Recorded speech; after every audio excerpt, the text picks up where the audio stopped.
That's why, Vet, that I thought that Antonio Brown paid Hook to be at his birthday party. Ladies and gentlemen, welcome to your Impact Attack. It is I, Colin Wysong, and we are back with the VBC. Well, we're missing the B, so we're just the VC right now.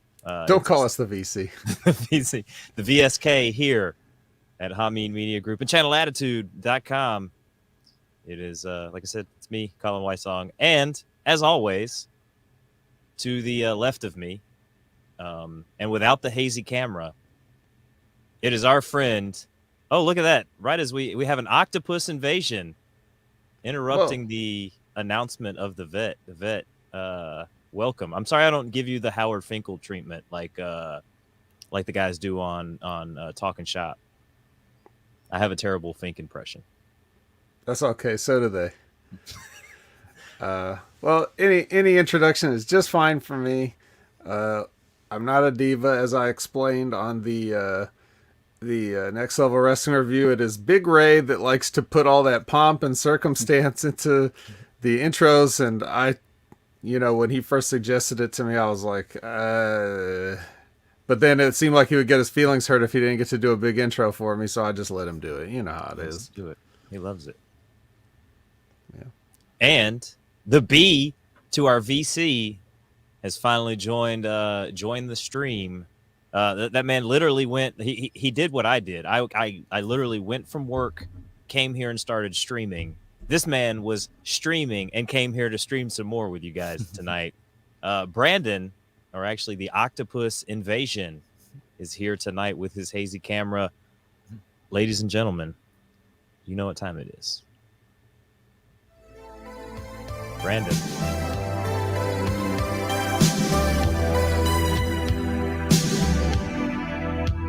How's it going? Hope you had a great weekend.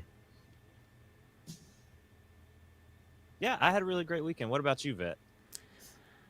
Well, other than having to watch this stuff, yeah, it was just fine.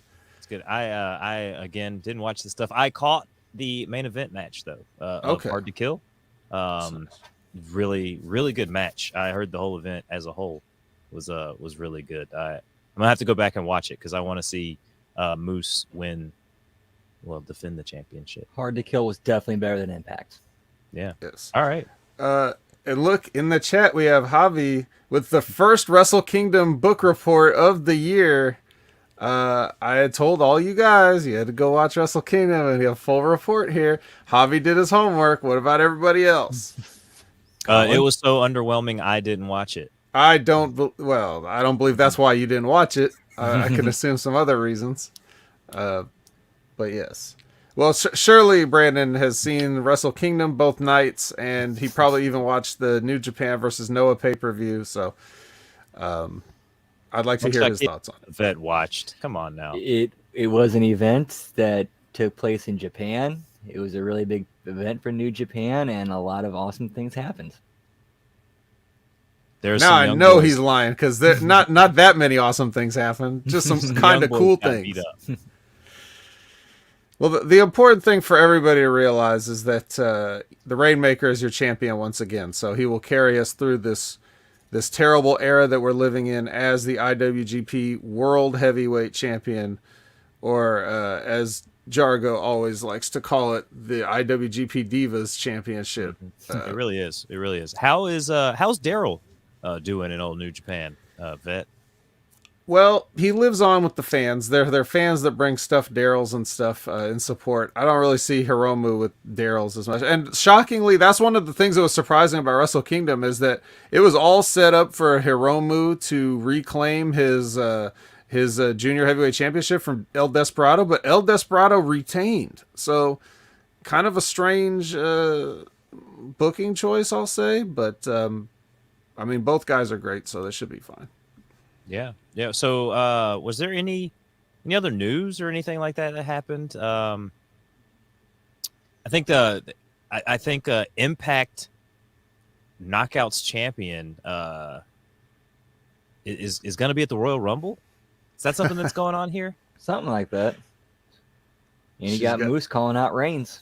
Moose calling is is Nick Khan gonna treat Impact better than NXT? That's what it's looking like, man. That's what it's looking like. It's like it really is the Rock's like however long decade long screw job on Triple H here. They're like gutting NXT and firing all of his boys, not re-signing any of his wrestlers, and they're doing business with it. They're gonna save Impact. Who would have thought Vince McMahon would be saving Impact in 2022? How about this? That's what I was kind of thinking. Like we had like, the WCW versus WWF. What about a wrestling world war? On one side, you got WWE, you got Impact, you got Ring of Honor, you got New Japan.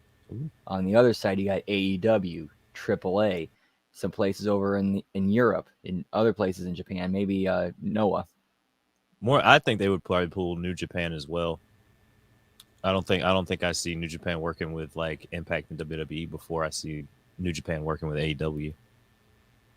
Yeah, possible. What do you think, Vet? Well, however you divide up the things, but it's never going to happen just because it's a nightmare trying to decide who's going to go over with all these petty marks. We don't want to see Moose wrestle Roman Reigns. Yeah, it sounds like a great idea until you get promoters' egos involved. Right. All right, we got Canada Spaceman in the chat this evening. We got Lizbeth, we've got Buckshot Kid, we've got Javi, and Canada Spaceman is already off with the Hard to Kill pre-show. Yeah, he's got into it. We're not going to let Canada Spaceman dictate the pace of our show. Is there anything else that you guys wanted to talk about? We got Matt Striker. You got a late Christmas present, Vet. How about that? No more Striker. Bye Matt Striker.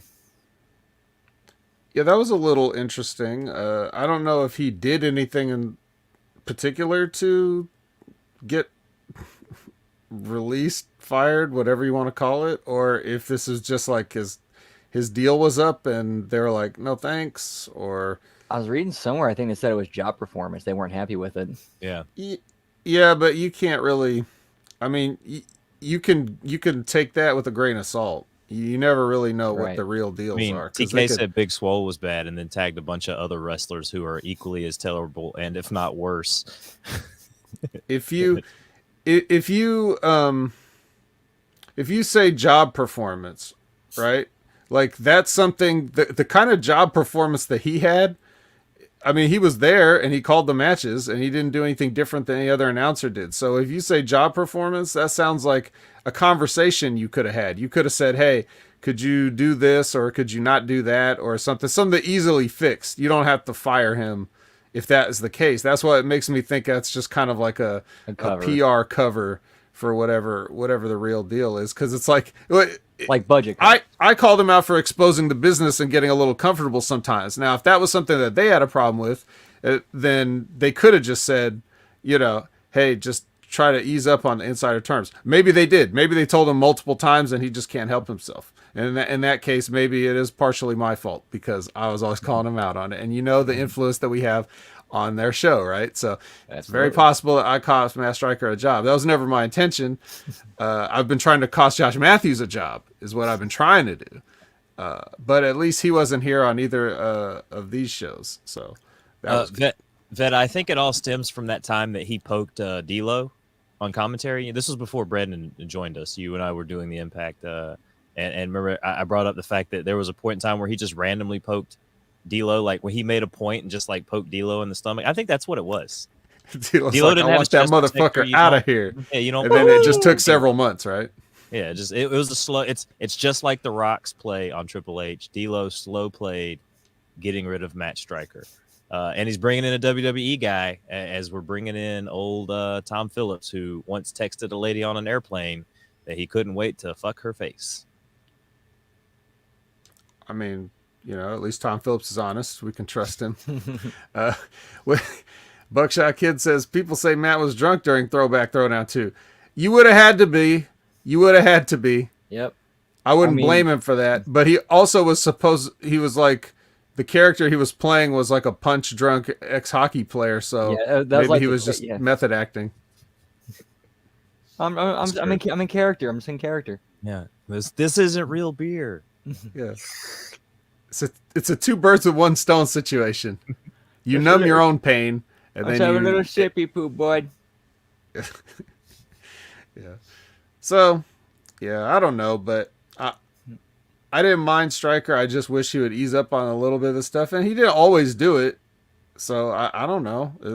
I don't know. It was kind of surprising to hear, though. I won't lie. Or maybe they just said, "Oh, we got Tom Phillips, so bye." You know, we don't need you anymore. Tom who? They have Tom Hannafin, sir. I don't know Well, who this Tom Phillips is. Before he told them what his real name was, they called him Tom Phillips and said they got him. And they still did a test run with Ian Riccaboni, as they got to call the Ring of Honor guys got to call the championship match that Jonathan Gresham had at Hard to Kill. So they got to see what Ian has. You know, now, that's what you wanted, right, Colin? No, I think that was kind of I would have liked to have seen it, because he's just losing his job with Ring of Honor, but apparently Ring of Honor's already announced another date, so they have another show already in the works, the Supercard show. So apparently Ring of Honor is not dead as everyone thought. Yeah, It looks like he Scott said they were D'Amore's resuming operations in April. And it looks like Scott D'Amore's turning into the Thanos of wrestling promoters. Man, Just collecting them all on his. He's like, now we've got the WWE, and then TK just disappears. wow, Bye, AEW. Goodbye. wow. Well, unfortunately, AEW can't just go poof in the night because they have more money than all those guys put together. So it's not going to be so easy. They don't have more money than Vince McMahon. Damn it. Yep, and they're not being run by an insecure 38-year-old man-child billionaire with all the money in the world to blow, and it will never stop. That's right. It is true. That's true. You can't stop a guy like that. No. Scott D'Amore would not have a power glove. He would have power headphones around his neck. That's with Infinity Stones aligned along the. Well, he might have the NES Power Glove. He might That's have that. That might be his version of the gauntlet. So your thoughts on Tom Hannafin's performance? Well, we can kind of get like a WWE show that. We could get into that when we actually start covering it, because there'll be little things here and there I can point out, but overall, I'll just say, for a sneak preview of what I'm about to say later, Is there more to that? I guess this is the sneak preview. That's all we get. better listen. If you're listening to this free preview on all your favorite podcasts, the 15-minute preview, you're gonna have to go to channelattitude.com to find out if there's any more to the That's right. We're gonna have to start doing shows like that, and with that 15-minute preview in mind. That is true. Yeah. Like, we really got to hype up everything and not say shit for the first several minutes, but And we can give them a little bit of teasers. yeah, naturally. But if they want to hear about the meat and even some potatoes on Impact Wrestling, The YouTube watchers don't even have to have Channel Attitude to hear their shout outs. that's right. Look They're at just that. here, but that's their prize for being here at God knows what time it is in the morning. Yeah.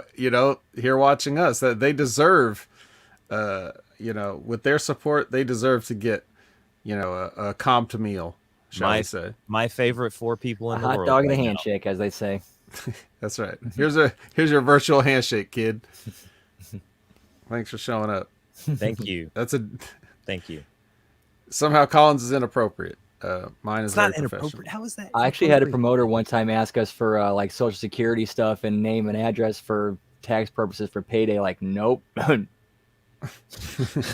Yeah, I'm not giving you all that. Just put my money in an envelope and just give it to me. Yeah. Oh, So man. So insomnia Yes, pays it off, does. Elizabeth. It does. Yep. It does. All right. Well, Look at that. 4 cups of coffee. And Yep. Kibbles and Bits says it's still yesterday in my area. So That's right. he's still getting it on Sunday.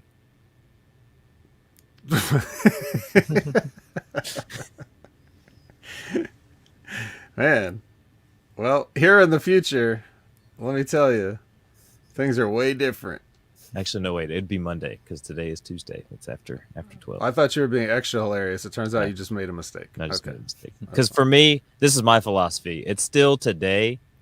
If I haven't gone to sleep, Whatever day it started. yeah, it's still Monday. So yeah, Okay. All right. All right. Well, guys, what do you say? We get right into it? yeah. Let's go on ahead and jump As a right giver. in. All right. Impacts episode, go home episode. So we had we had a go home episode, then we had 2 recap episodes, and then another go home episode. So I love this match. and there is Chris. Is that Chris Sabin?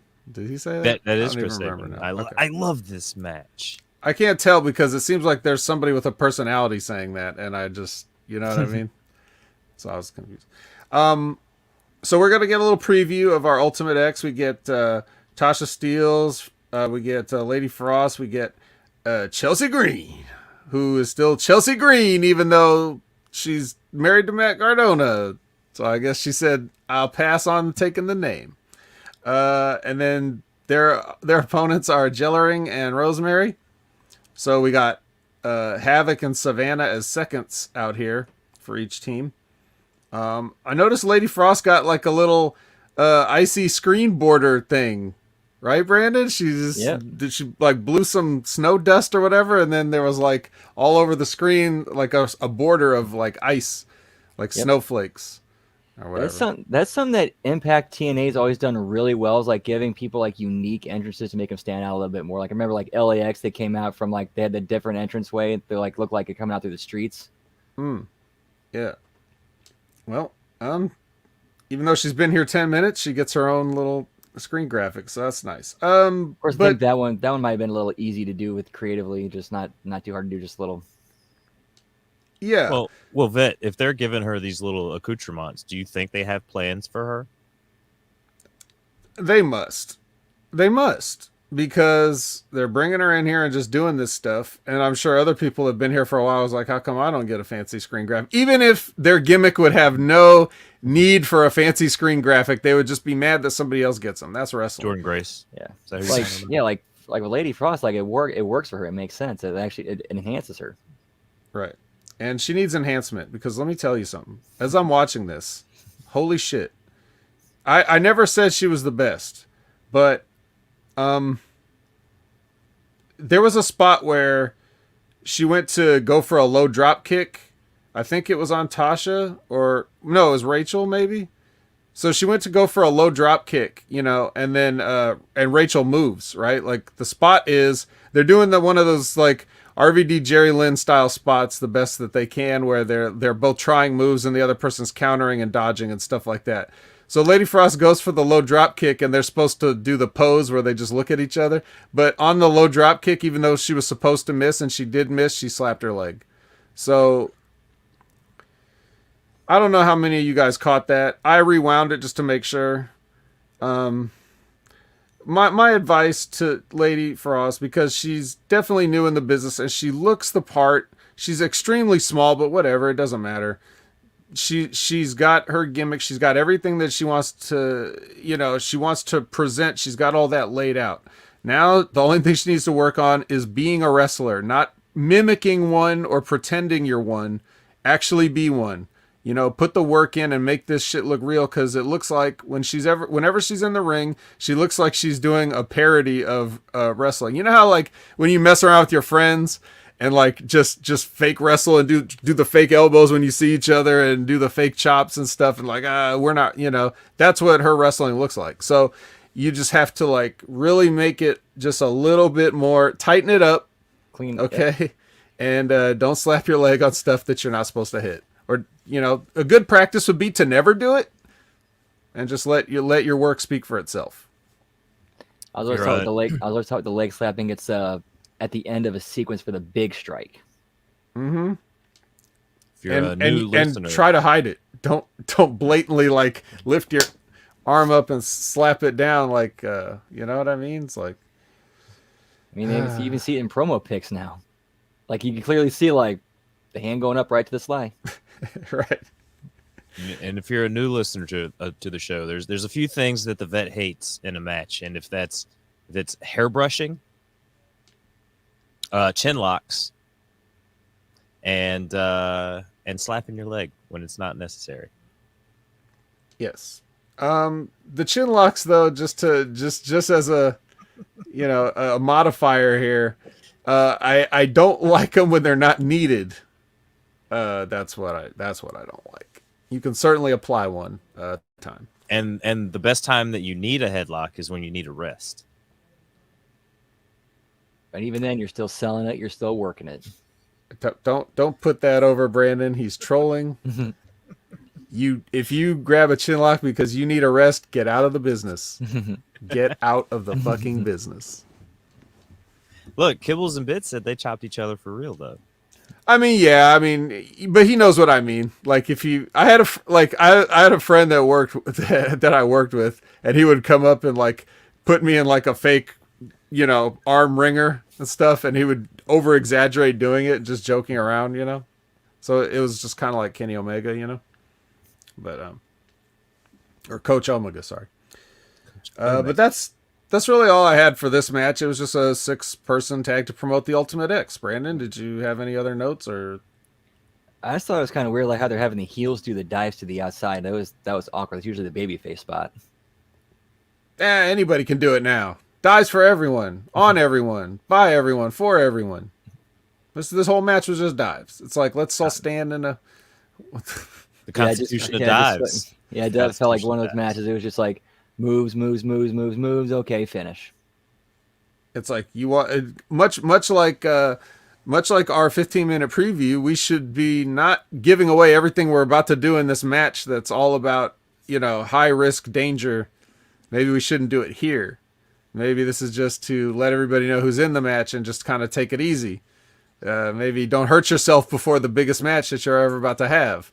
Or maybe a few of these things, right? Or get the character over so that way when it's match time, people care about you winning. Exactly. That's at the end of the day what's going to matter. No one's going to remember your moves. They're just going to continue to support you because they like, again, the presentation. That's where Lady Frost is doing well, because she's got something that's marketable and memorable, but it can turn some people off if it's overly phony. That's why the whole package is important. People think that guys that just do wrestling moves and stuff, nobody cares about that, or they don't care about matches. It's not exactly true. It's just that the matches mean more if we have a reason to care. But that doesn't mean you can just have a shitty match just because you have a good character. You know what I mean? It's not. That's not what people want. It's still going to be bad, no matter. And then they just won't believe in you anymore. So the whole thing is important. It's all important. You got to step up every aspect of your game. Next is a package for the triple threat match, the title match coming up, and then we get a promo from Moose. I mean, what more can I say? It's a promo from Moose. He did what he does, which is, home run out of the stadium every time that he's up at bat. It was short, it was to the point, and he didn't say like a bunch of cliches like a lot of people do. He made it interesting and personal, and this was good. I assume nobody has any complaints about Moose's promo. Nope, right. Not at all. Just, it's nice to see a ruthless, methodical heel that's just, he's up front and in your face, and he backs it up. Right. Okay, a little ad. New Japan Pro Wrestling is back on Access March 3rd. So after they got kicked off when Impact came, they're getting brought back on. So good for everyone. Maybe they'll get a chance to go back to seeing these 9-month-old matches. Next is Jonah versus Jake Something. Where's Jake Something been? Well, where's he been at? Chat, BTI. You guys know where Jake Something's been? Can you give me the BTI? VTI, has he? I don't know. Yeah. Has it been on? Yeah, probably has. Yeah, where has Jake Something been? Good guess. And then Josh Alexander runs out for a brawl, and then there's a pull apart, and security gets beaten up. Guards! More guards! Yes, they needed more guards, but they got all beat up. So So the two guys beat up all the security, continue fighting, ends up with Josh Splash through a table. So now he's going into Hard to Kill injured, and Jonah's looking pretty tough here. But what I like about this is, what did I say? What did I say right here on the Impact Attack? If you want to send out security and have them and but still get your shit in or whatever, just have them beat up security or beat up whoever goes out there. I've been saying that, have I not? That's Yep. why they Okay. did it, Yeah. Well, they did it. So again, I apologize if Matt Stryker lost his job because of me. You're gonna be. I didn't the new mean for head that. booker in this Impact WWE love relationship that we're getting.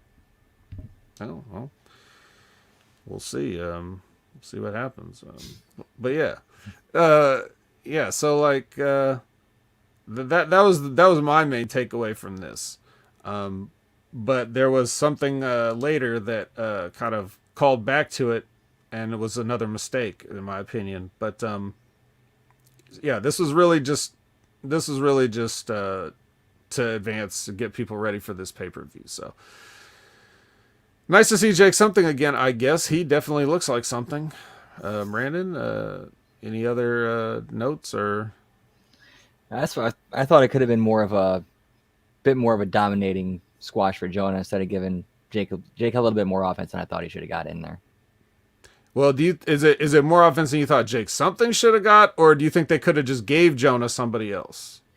They probably could have Instead. given Jonah somebody else. I mean, Right. having Jake Something in there was decent because he's a decent sized guy, makes him look even more impressive. I just thought it could have been more dominating for Jonah. Okay. No, I have to agree. Them feeding Jake Something to Jonah is kind of ridiculous, especially if it's kind of a squash match. And now what are you now we haven't seen Jake Something on TV. That could be why. If they're having Jonah come in and just squash him like that, because they were making him look strong before he disappeared. I mean, he was in a lot of feuds. They were using him a lot, and now it seems like he's fizzling out here. Yeah. You always have to look at those type of things when, and wrestling makes you paranoid. So even just as a fan, you're kind of like looking for the conspiracy theories because you have to, because most often that's usually something like what's going on. You know, just have one guy prominently featured, and then the next thing you know, he's out there on BTI and doing jobs and stuff. Something may have happened. I didn't know if he'd been like hurt, perhaps like a small injury or something that kept him off a set of tapings or two. I don't know. Yeah, one of these guys looks like he's in shape. He's big.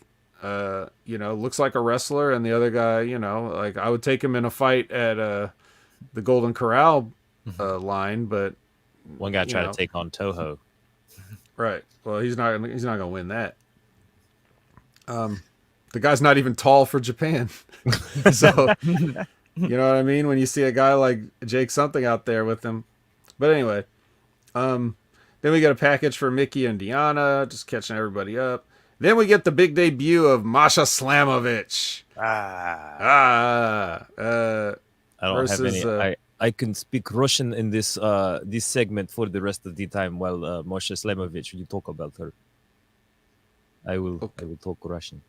Okay, you talk. Okay. You talk Russian. Thank you. Opponent is Sandra Moon. Never seen her before in my life.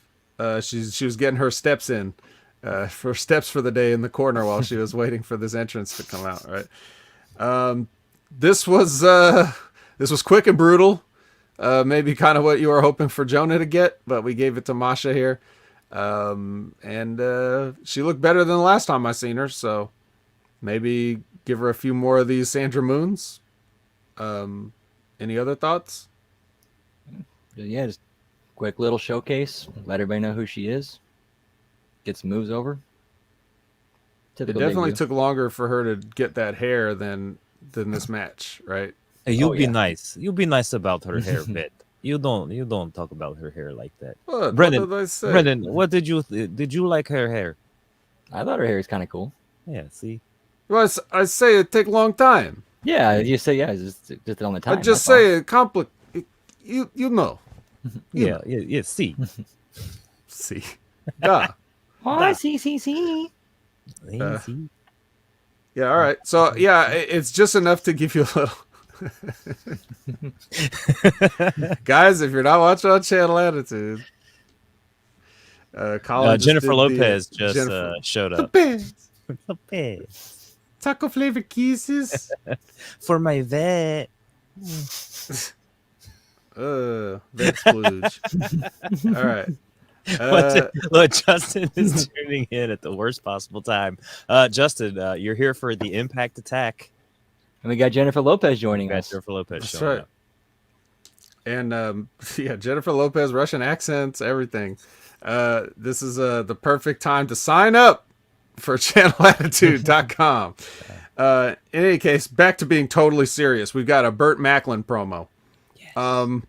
He's sitting here doing his thing where he just says stuff, and then Gail, she overhears him talking, and she comes in and says, if he loses to Trey Miguel for the X Division title at Hard to Kill, he will never get another shot at it. As long as Trey's champion. Yes. As long as did she even say that? I thought she said okay. Yeah, she said all right. Yeah. That's boring. She should have just said never, ever. The Cody Rhodes treatment. Yeah. So right. Oh man, our impressions even brought the bots out. All right. Anyways, that's the last time I'll sell for that. All right. Yeah, so there we go. Now we've got this added stipulation to the match.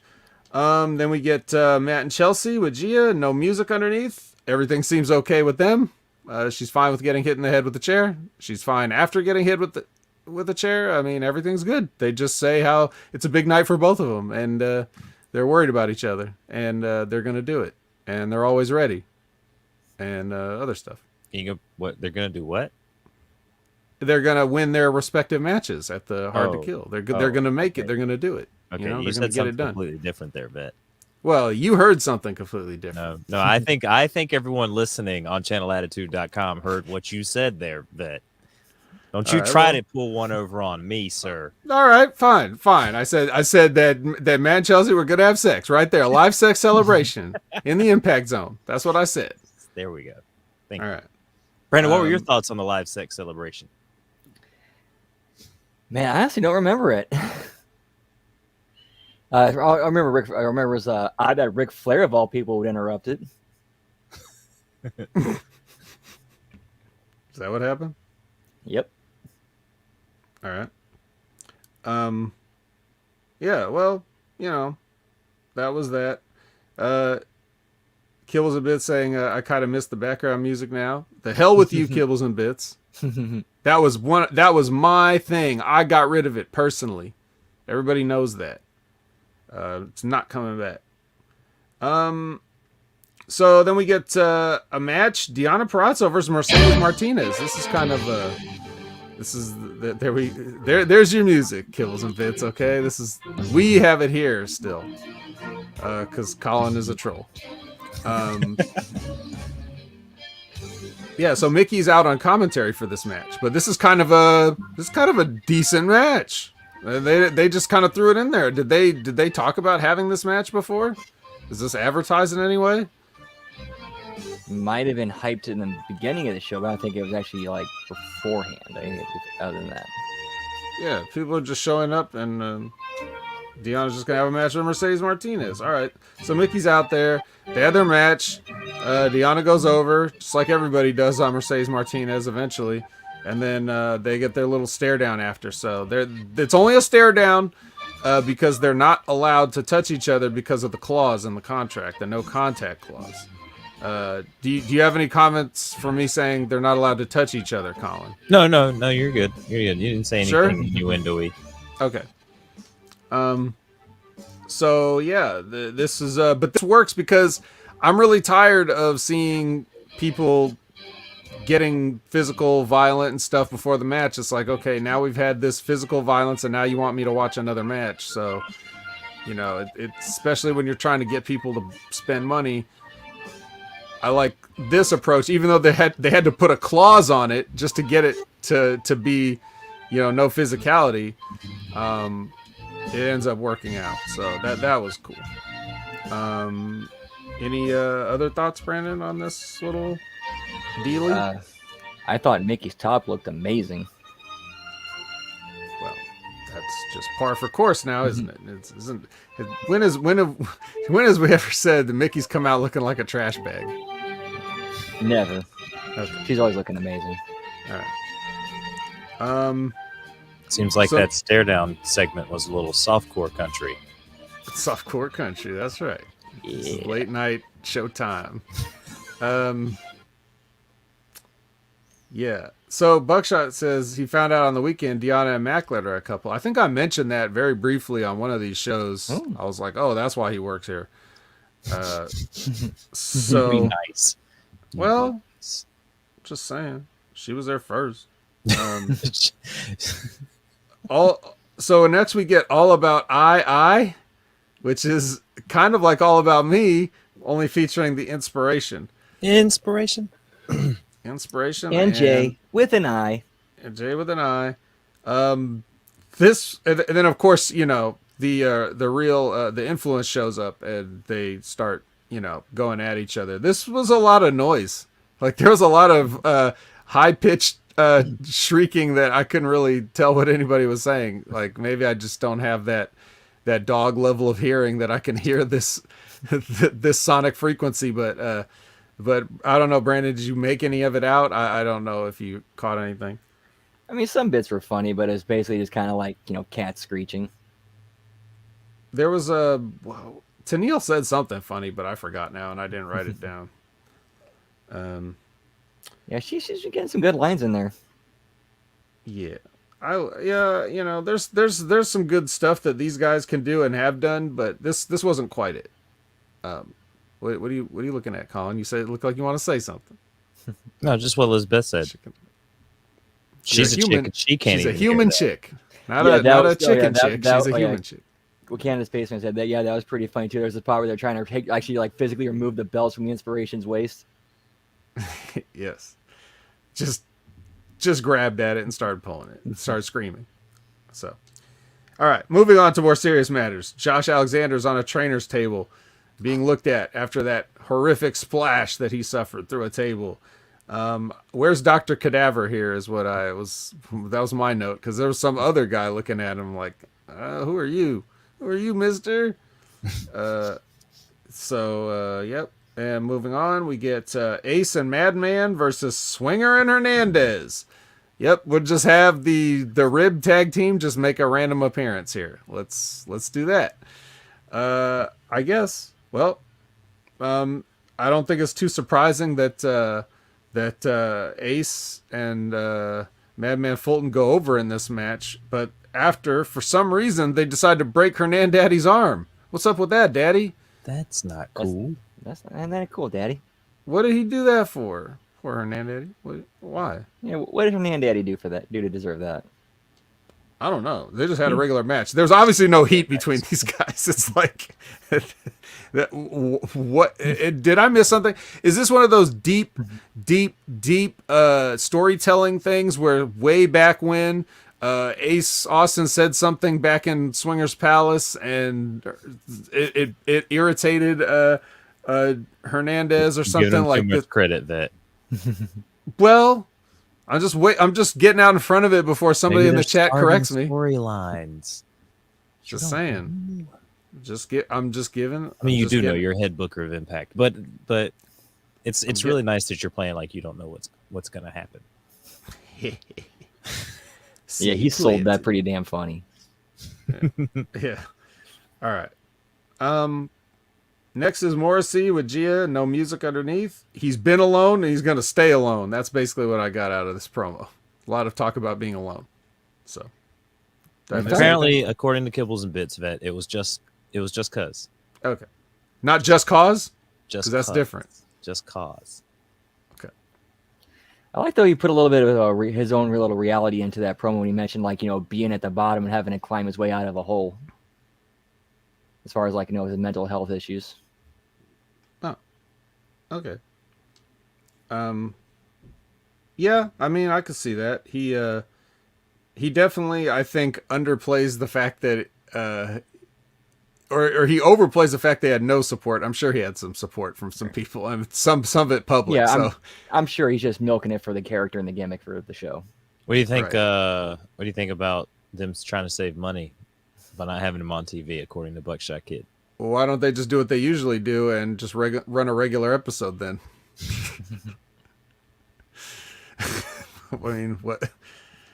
Anyway, Send him to like when you sit there and record a month's worth of Swingers Palace where all you do is stand against the wall with sunglasses on, do you think they just give him one payday for that? And do you think that's going to be less than what he would have to have for this match and this angle where they break his arm? He's probably really bummed. He's like, man, I actually got to go out there and work. Right. This is not what I signed up for, guys. I was surprised he could still do that slingshot shoulder block. I know. Every time I see him do it, I'm like, did he mess it up? Oh no, he did it normal. It just doesn't look like something he wouldn't mess up, right? So finally, our main event is Carl Anderson versus Heath, and now I know this is why everybody wanted us to skip this review. No such luck, guys. We are giving you your money's worth, even on YouTube.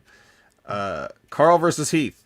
This was, Why? this is a preview of well, Brandon, because we've got Hardcore War coming up at Hard to Kill, and we wanted to select the two biggest participants in that match to really like get this over. So we took Carl and Heath and put them in a match against each other. It's great. It was a great match, wasn't it? Wasn't it great? I don't even know what happened. What happened? Who would win in a fight? Carl Anderson's kids or Heath Slater's kids? I'm sorry, Heath's kids. Well, They both got a lot That's of kind of a kids. tough one. I think Heath doesn't actually have that many kids. That's fine. The 7 people watching at 2:00 in the morning, one's in the chat if you think Heath or Heath Slater's kids would win in a fight. 2's in the chat if you think Carl Anderson's kids would win that match. Yeah, one's for Heath, 2 for Carl. Well, to paraphrase a great former and current WWE champion, I don't give a shit about Heath's kids. We're not talking about tapings, Buckshot Kid, because they haven't happened yet. But yes, Charlie Haas was stretchered out of an Impact taping. Was he? Yes. Okay. Yeah, we do a review show, not a preview show, and not a dirt show. I like Kibbles and Bits number 3. The kids team up and beat up both dads. Is That Charlie is Haas- definitely. But it looks Probably. like one is winning right now. Heath Slater's kids. Hey, I'm Heath Slater. My kids. So is Charlie Haas there to finally figure out what those tapes were that Jared had on Jackie Gato all those years ago? I got him. I told you they do long-term storytelling, guys. Come on. Yes, but they're not. We need another like 5 years for the Hernan Daddy Ace Austin stuff to stew. Okay. Okay, all right. That's fine. That's fair enough. So what I really noticed about this, Brandon, if you have anything to add about this match, go right ahead. Yeah, there wasn't really much to add to it. I mean, I thought it was why are you going off the air or having your main segment be like not one of your main world title matches? That was the thing that really confused me. It's like, don't you want heat on your biggest drawing match or your main event match? That's what you're gonna go off the air with? I guess you would, but that's the thing. You already had the stare down with Mickey and Deanna, and we didn't know at the time that would end up being the main event of Hard to Kill. So there was your main event right there, and they're not allowed to touch each other. So that right there, I guess we could have ended with the Deanna and Mickey Mercedes stare down. match. Oh yeah. But maybe that would have tipped. I don't know. That made it seem like I don't know. Look, I don't know why they did what they did. And then as far as the other thing, we already got our contract signing like 3 weeks ago. So like you're not gonna go with the title match again. You already blew that off too early. You should have saved that for this episode or whatever, right? That's probably would have been the better move. You could have had the Hardcore War preview on the 3 weeks ago show. But I don't know. Maybe they do really have a reason for everything they do, or Maybe they just don't think about these things, or maybe they just kind of throw their hands up and like, we don't care. I don't know. But what I do know is that the show ends with a brawl because it's supposed to get hardcore war over. And so all this brawl, and there's no security to come out now. Maybe it's because they were all just savagely beaten up by Josh Alexander and Jonah. But I mean, I think those guys, they had plenty of time to recover from their beating and go back out there, right? So you had a fight being broken up between 2 guys, and now you got 10 guys, and you're not going to even try to break up the fight. So it's just a little inconsistency there that I don't like, that I'd like to see addressed. All they had to do is send the security back out and get beaten up again, because then it just becomes funny, but also, realistic. Why wouldn't they get beat up, right? Scott, if you're listening, which I know you are, have a show where the security just comes out every few segments and just gets beaten up. And then at the end, they just all get beaten up again. It sells. New Japan loves it when Suzuki beats up young lions. Get your young lions to be the security, and you. Where's the learning tree? Where have they been? Where's Soda Thompson dressed as a security guard, having someone beat him up constantly throughout the show? Well, to that point, where's Scott D'Amore? Because he wasn't on this show at all, unless I missed him. Nope. He was. Doesn't seem like Scott D'Amore to come out looking disheveled with his headphones as a necklace. Take a few days off. I'm sorry, I was talking. What'd you say? He's got Gail Kim now. He can take a few days off that. She only showed up one time, randomly, as some guy was in a boiler room doing it. And that's another thing. Where's the repercussions for him kidnapping Trey Miguel and tying him and torturing him, like on camera? They have evidence of it, and he doesn't. They don't. They're worried about a no contact clause with Mickey and Deanna, right? He was still in the Christmas house, according to Elizabeth.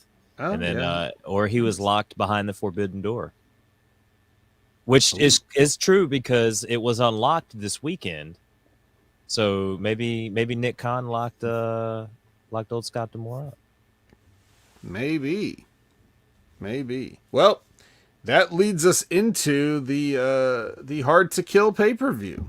Yes, which everyone must be very excited to talk about here. I'm excited because I have handwritten notes for this one. I listened to Talking Shop, and the most recent Talking Shop that I think it came out today or yesterday. Actually today. I don't know. They're talking about the events that happened at Hard to Kill. They talk about like gigging themselves and like cutting themselves because I guess Doc Gallows got color, and then they brought on Tom. Tom was a guest on the show. It was pretty neat show. Brian Myers was nowhere near Hard to Kill, but he was on Talking Shop talking about how he was watching everybody at home. Nice. On the pay-per-view.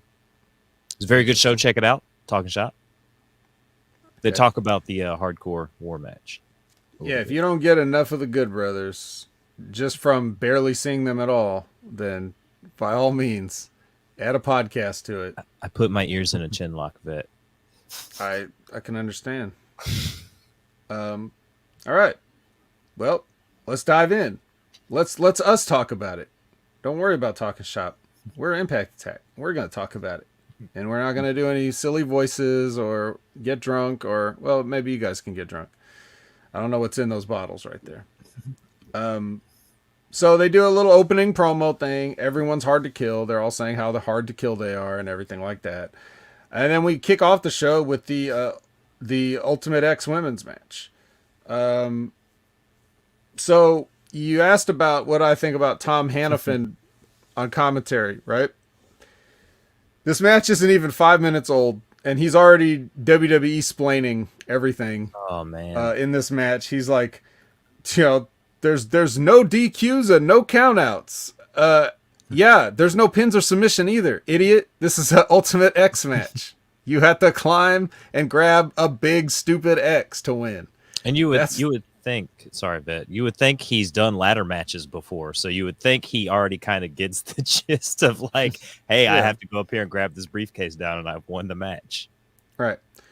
And I understand that they have to take into account that there could be I suppose there could be people who have never watched wrestling ever in their life and they're just tuning in right now and they need everything beaten into their head 500 times, especially considering Impact and TNA's track record of having matches that have a bunch of weird, crazy stipulations that even the wrestlers don't know.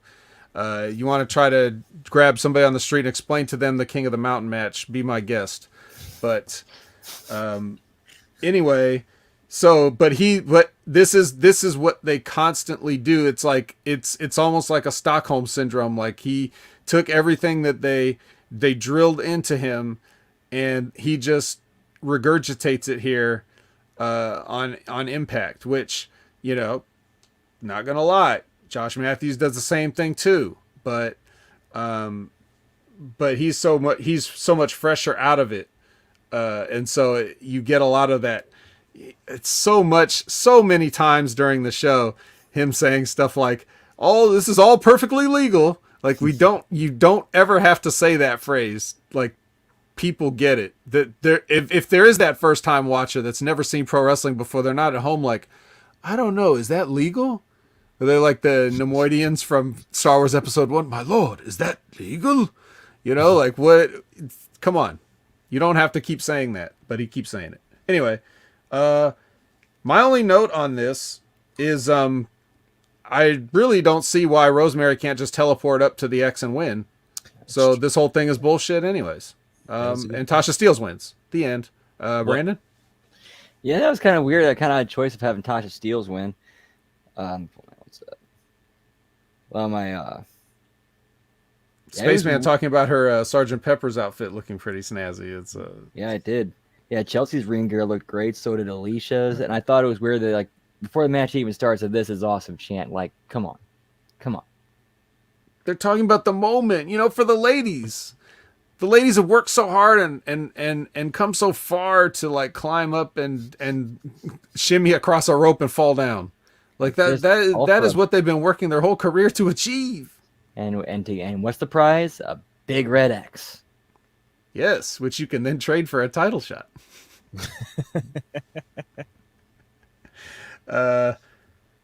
Yeah, so like we talked about earlier, you had a bunch of people jumping on each other in the Impact episode, the Go Home, and now we've got people jumping on each other again from here, people falling off of things.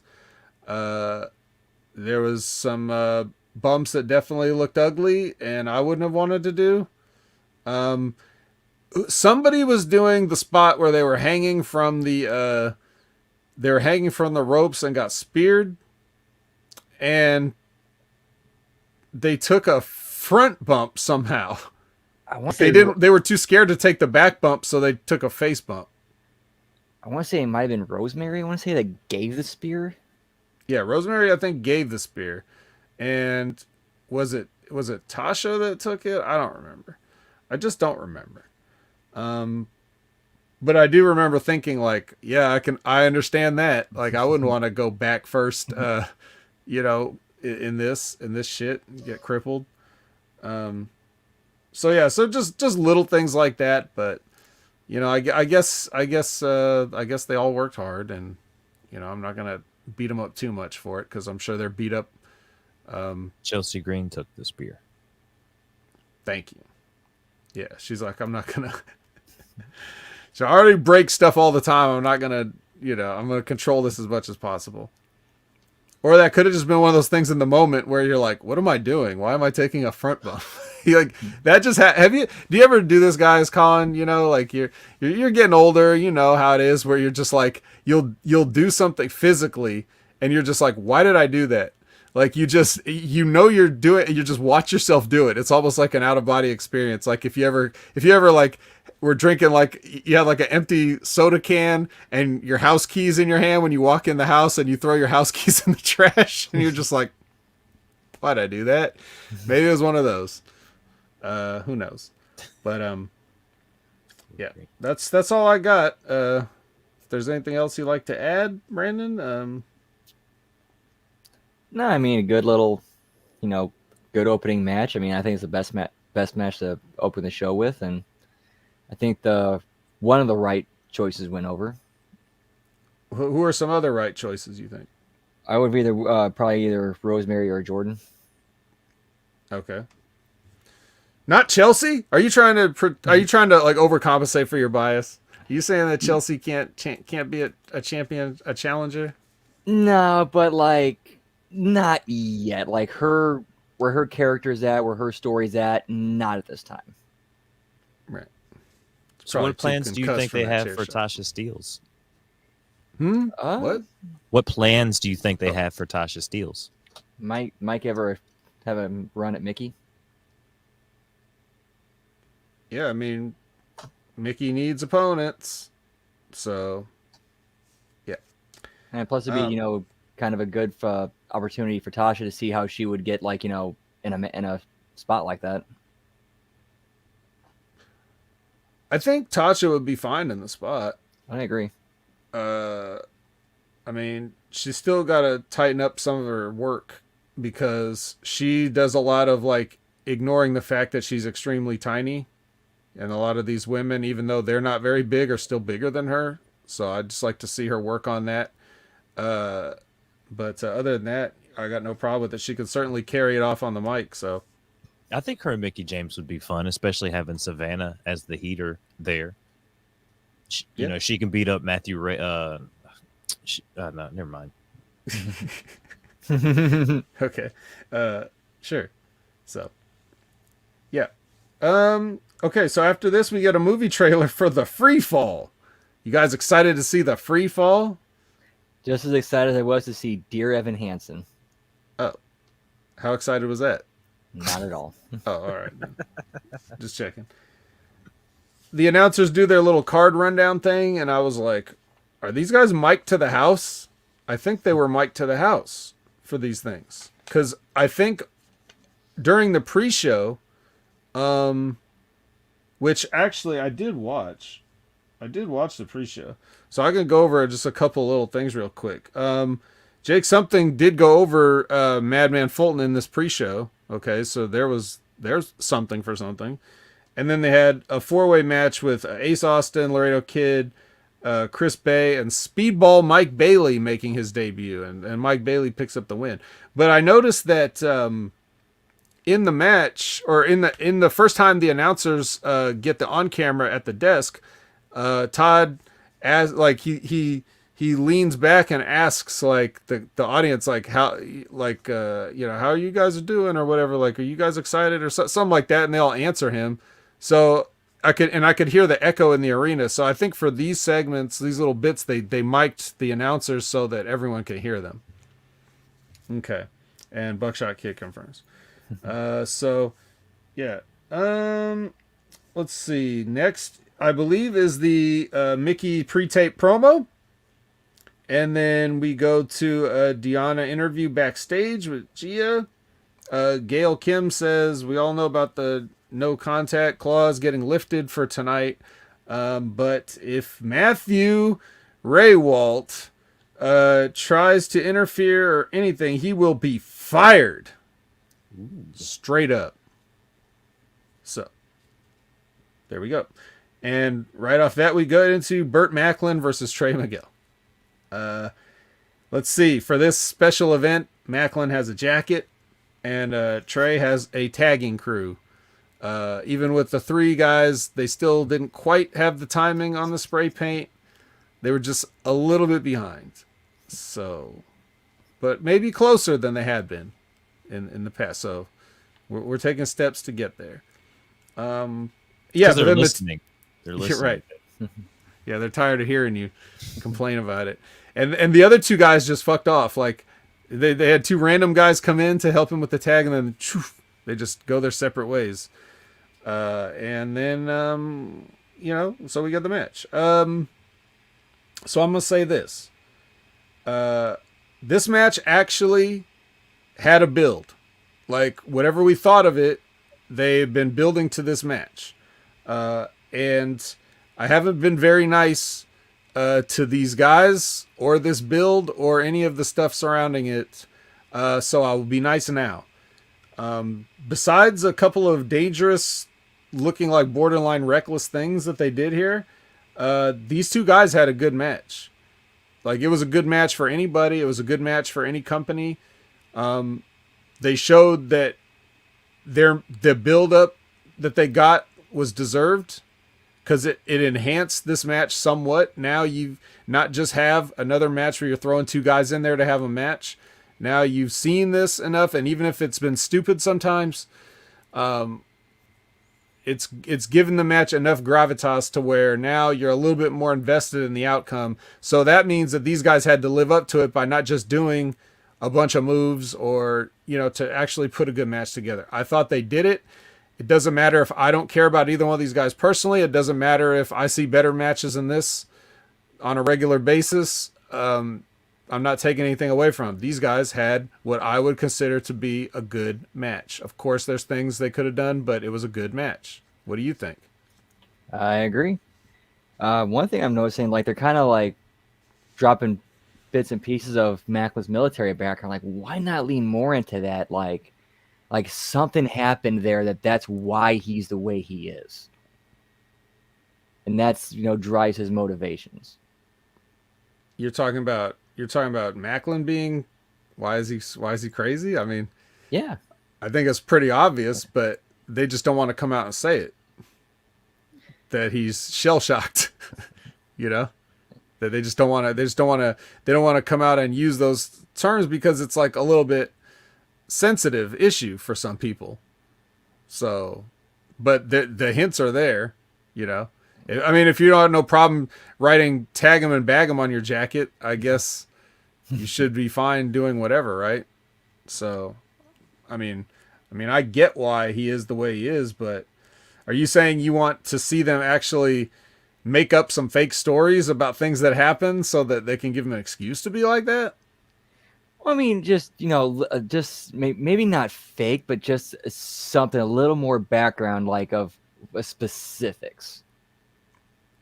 Yeah. Well, maybe that's why they don't. Maybe nothing did happen to him. I mean, maybe he's just a normal guy and he came back to be a wrestler. That's the one thing I hated about the Forgotten Sons gimmick, because not only are you just like, you're just taking two gimmicks of like the War Veterans and Sons of Anarchy and putting it together and just doing something lazy like that. But also, you can't be forgotten if the WWE found you and signed you and gave you a job and put you on television. That's not exactly forgotten. There's a lot of work that goes into them being forgotten. Trademark. So that's why that didn't work for me. But here, I just say, the reason I say fake stuff is because whenever they do this, they end up telling some story that never happened, and it just becomes like a little bit, I don't know. I don't like that.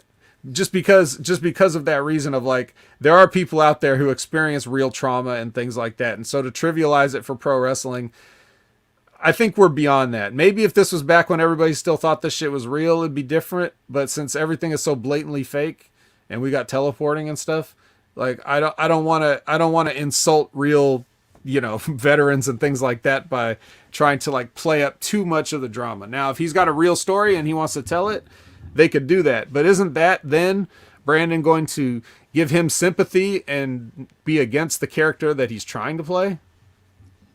True. Also, could also depend on what the story is too. Right. In any case, what we do know is he kidnapped Trey Miguel and tortured him and left him there. And they captured it on camera. So I have no sympathy for this son of a bitch. And he did not win. And Trey Miguel is the X Division champion. And he will never get a shot at Trey Miguel again as long as Trey Miguel is the champion. My question is, where does Macklin go from here? Like, I thought there would have been more interesting possibilities if he beat Trey, because then you could have kind of Trey do the whole like doubting himself and eventually come back and beat him. Sure. Although I think they're not going to top this, so I'm glad they won't go with that if they don't. But here's what they could do. They could have him cost Trey Miguel the championship to somebody else so that he can then have it. And then maybe Trey Miguel works his way around back to challenging for it. That would work. But I kind of think this was the decisive moment that they needed to just end this. And that may be why they added the stipulation, just to let everybody know, yeah, you guys won't have to see this anymore or for a while. And the way it all worked out, maybe they had different plans, but the way it all worked out, like with a match like this, it's better not to try and top it. I feel like it would get worse if they tried to top it. So next is what about Trey Miguel's athleticism though, where he just kind of like flew out of the ring and landed in the crowd? Yeah, he's too athletic for his own good. And on that note, like, what did you think of the venue? What did you guys think of the venue? Like, I kind of liked it. This show had like a good look compared to some of the other Impact shows that we watched. The Factory, they called it, in Texas. Dallas? Was it Dallas? I think so. We'll see El Maclino in a hood appearing on Impact in the Impact Zone next week, ladies and gentlemen. I feel like Macklin would be the kind of guy that wouldn't want to admit to being related to a Mexican. Call me crazy. He's Italians as far as he's willing to go with the Anna Parazza. Yeah, all right. So the Influence was interviewed backstage about the Inspiration not being here. I guess they weren't there. I don't know if anybody has the shoot inside scoop on them not being there. I think it's because of the COVID stuff in Australia. I think it was that Australia travel restrictions, I want to say. Yeah. They went back to Australia? Yeah, why would they do that? Oh, no. Why the hell would they go to Australia? That makes no sense. When were these tapings, though? That's the thing. Well, I assume that this show happened on the day. This was Saturday. No. I know that, but I'm saying, like, when were the previous tapings? Yeah, for the show that we just reviewed. When were those? Because they probably were here for those and then went back to Australia, or it's even Christmas time. So, they're going back for the holidays and stuff like that. Oh, my God. Well, you would have had to know that they weren't going to make it back. Well, they might not have been able to make it back even if nobody was sick. It's true. Well, whatever. They're not there. Maybe so they yeah. Have COVID. Because Canada says they live in Florida, but I heard that they had gone back to Australia. Something about them not being here because of that reason. I'll look it up. You continue. Yeah, you can find out the details on that. But the next was the Ring of Honor title match, which was going to be contested under pure rules, which is interesting because they have a pure championship in Ring of Honor. But they're going to, I guess, just to differentiate themselves for the show, they were going to do a pure rules match. Here's where you get Ian Riccaboni sits in with the commentary, and they even had Bobby Cruz to do the ring announcing. They didn't get that one referee that they always have. What was it? Todd Sinclair? Is that his name? Yeah, Todd Sinclair. Is he related to somebody that owns the fucking station? Because anyway. Yeah. So they had those guys, and then we get Jonathan Gresham and Chris Sabin. So they announced Gresham at 205, and I'm like, please. Maybe if he's carrying his girlfriend or whatever on his back. Maybe they got Jordan and his weights confused when they announced him on the thing. Yeah, it had to be. So, in any case, yeah. So this is, I'm gonna guess this is probably one of your first looks at the octopus, Brandon. What'd you think? First time I seen him do it, I'd heard about him doing it a few years ago, but first time I'd actually personally seen it, and it's just so weird seeing how far like he has come since like when I first met him like 10 years ago. Well, what was he like back then? He was actually a very quiet, reserved, but like busted his ass, worked hard, and just put everything into it. But he'd joke around and get involved with the fun stuff. Right. Yes, he is a to Kibbles and Bits' point, he is a extremely small man. Like extremely. He looks like he's 5 foot, like the classic Rudy promo. You're 5 nothing, 100 nothing. You know, not 205, 100 nothing. Got a story about his size too.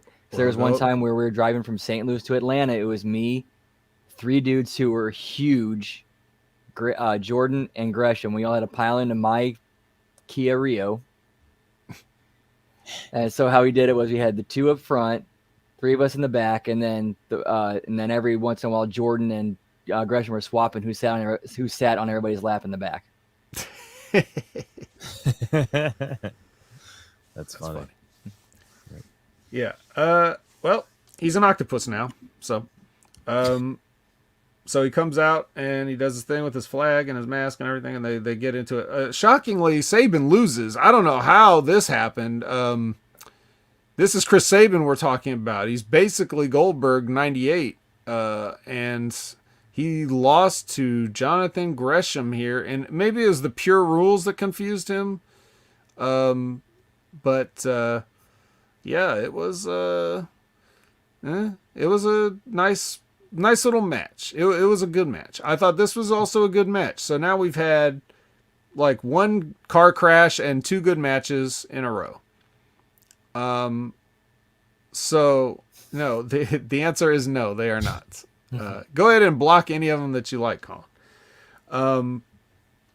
So the Pure Rules thing, I don't know if you guys have ever seen the Pure Rules thing. Essentially what it really means is you don't punch and there's limited rope breaks. I mean, there's a couple other rules, but essentially you can basically have the kind of match that you want. The only difference is now you have added storytelling to your match. Whereas like you can tell the story of like using your rope breaks and running out. Then you know what I mean? So like there's more jeopardy there for submissions later, especially in guys that are going to be in these Pure Rules matches are probably going to be grappling specialists. So that makes it more interesting. You got a wide variety of submissions and stuff that you can use to tell those stories. So I'm a fan of the Pure Rules. I almost think that Ring of Honor should just become that. I know that people have said that it's kind of boring, but I don't really think it's boring. I think it's the same. It's just got slightly different rules. And then what Ring of Honor can do is if all the matches are generally contested under that, then they can also have specialty matches seem more special. So if they have to have like, you know, a hardcore match or something like that, then it's like, oh, well, we don't see that every time. So it's just a thought. I don't know. What do you guys think? I mean, definitely makes them stand out. And right now it's what they need with all these different companies. You need your own identity. Right. Yeah, it's a division within Ring of Honor at this point where it's like it has its own title belt and everything like that. So just kind of weird, right, Colin? Yeah, a little bit. I just think if they weren't going to do shows, he could just it would be like the new NWA title where it didn't have a home for so many years, but he was the one that kind of kept it alive, carrying it around and all that type of stuff. I think that'd be pretty cool. Like he just goes promotion to promotion. We might see him in Japan. You might see him down in Mexico, you know, defending that world title. Yeah, it's like ROH's Adam Pearce. Yeah. Yeah, I think that's basically what they're gonna do. So until April when they come back. As Ian Riccaboni said, they'll resume operations in April. So take it from Ian Riccaboni, guys. Next is a Tasha interview. She basically just says she wants the champ, whoever that is. So, and then Jonathan Gresham. Yeah, Jonathan Gresham. She's going to be the Ring of Honor champion. I can't do the little Cardi B thing she does, but she did it. Next was Josh Alexander versus Jonah. Again, another match with a little build. Another match that was, all right. Also good match. My only note is maybe only do one fighting spirit spot in your match per match, just one. But other than that, I mean, it was pretty good. The level you'd expect from a Josh Alexander, and one of the better matches I've seen with Jonah since he's ever. Yes, there looked to be some vicious headbutts in that, and it looked like a shoot, but I can't be for sure. He definitely bled off of it, so there's that. But he could have done that himself. What'd you think? Good match. I mean, not really much to it. I mean, definitely paid off the build-up and just to get Josh Alexander over to his next challenge on his way up to eventually challenging Moose. Well, we'll see if he gets to that. It's got a Next, Jonah. Jonah. He's still gonna have to deal with some Jonah. I think he's still gonna have to deal with some Jonah. So Jonah here ended up tapping out to the ankle lock, which that's what I mean. Josh Alexander targeted the ankle from the start of the match all the way through pretty much whenever he got a chance, and it finally ended up paying off. And obviously walking around under all that weight's not going to help the ankle either. So it's a nice built-in story to tell, and it's makes sense why somebody like Jonah would tap out in the match. It doesn't really hurt him, I don't think. I mean, you might have. The only way you would have done it differently, you might want to bring a guy in and give him even some more momentum before you even think about putting him with Josh Alexander. But since he jumped Josh Alexander from the get-go, you kind of already have to, you know what I mean? So yeah, maybe have somebody going through one other person before meeting with Alexander. Right. But even then, it's still like, okay, you won one program and you lost your second one. So I guess it really doesn't matter. Just get it out of the way. Next is a interview with Team Fat backstage. Everybody gets to say a little something except Heath. No one cares what Heath has to say, and then we move on. Oh man, yeah, pretty much. Now it's hardcore war. Hardcore war, guys. This is what we've all been waiting for. This is our go home main event. We can see the great Carl versus the great Heath. Yes. To set us up for this. And I'm sure you guys can all imagine just what I thought of this. So I'll let Brandon take it away. I hope you have copious notes on this. Otherwise, it's going to be a real short review. Didn't really have much other than what happened after the match. I mean, it was just guys beating the hell out of each other and going through stuff. Yes, as you can imagine. And bleeding on things. Don't forget that. It's very important. Yeah, so what he's referring to after the match is that we're not done with Ring of Honor because apparently the Kingdom is going to run in and beat everybody up. So the Kingdom being Matt Taven, that one guy, the guy with the wife, and the zombie guy. Yes. PCO, Mike Bennett, Maria Bennett, and Vinny Marcellia, and Matt Taven. Yeah, them. That's what I said. The Kingdom. They'll all be here. Yes, the Kingdom. Everybody loves the Kingdom.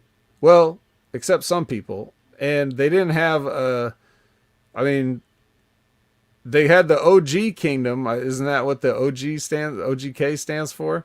Which is Taven and Bennett and what's her name?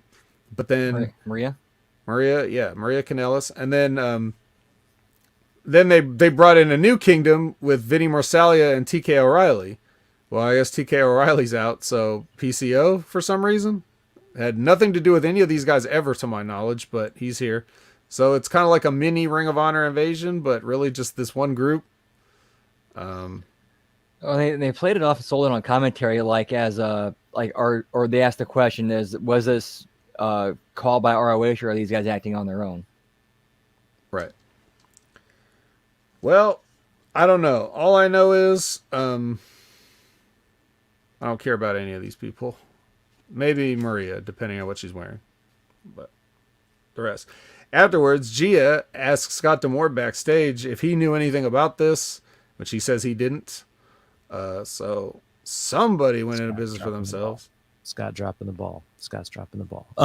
Fun fact about the Hardcore War match. That was Heath Slater's first time ever getting blood. Really? First time getting color. Yeah. Is that why it was so pitiful and paltry?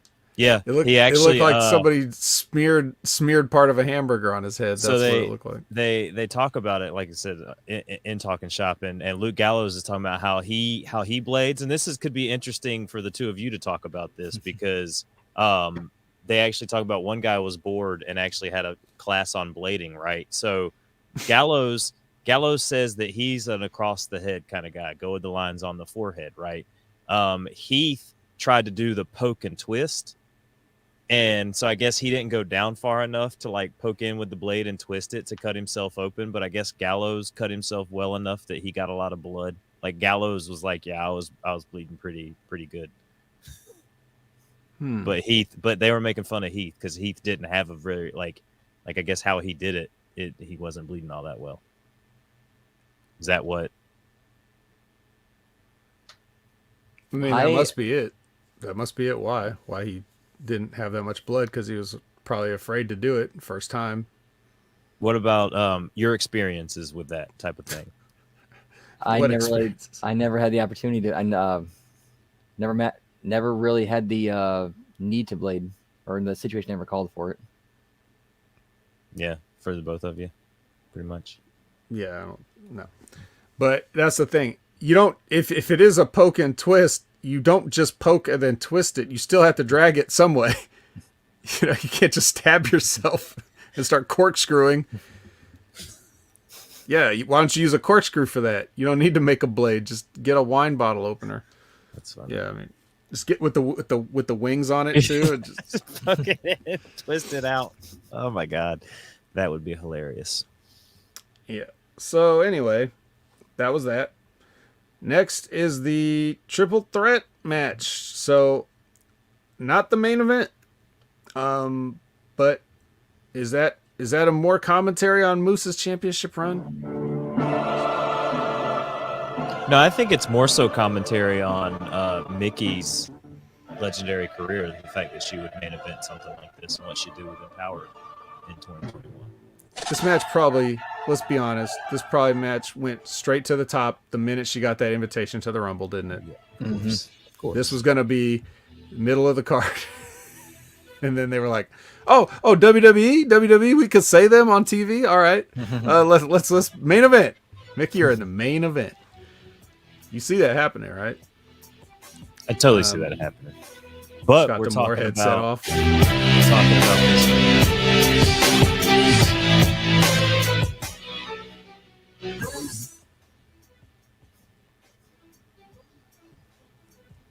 Yeah, Moose looked great in this. He had a cool robe, cool new red and yellow robe with the red and yellow tights.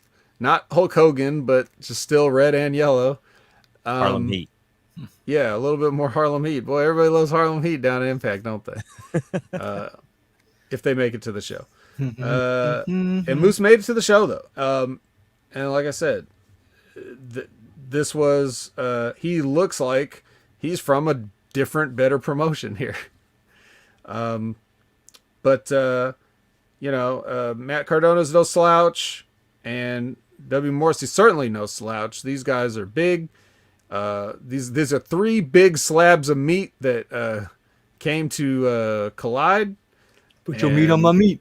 Put your meat on my meat, man. Definitely.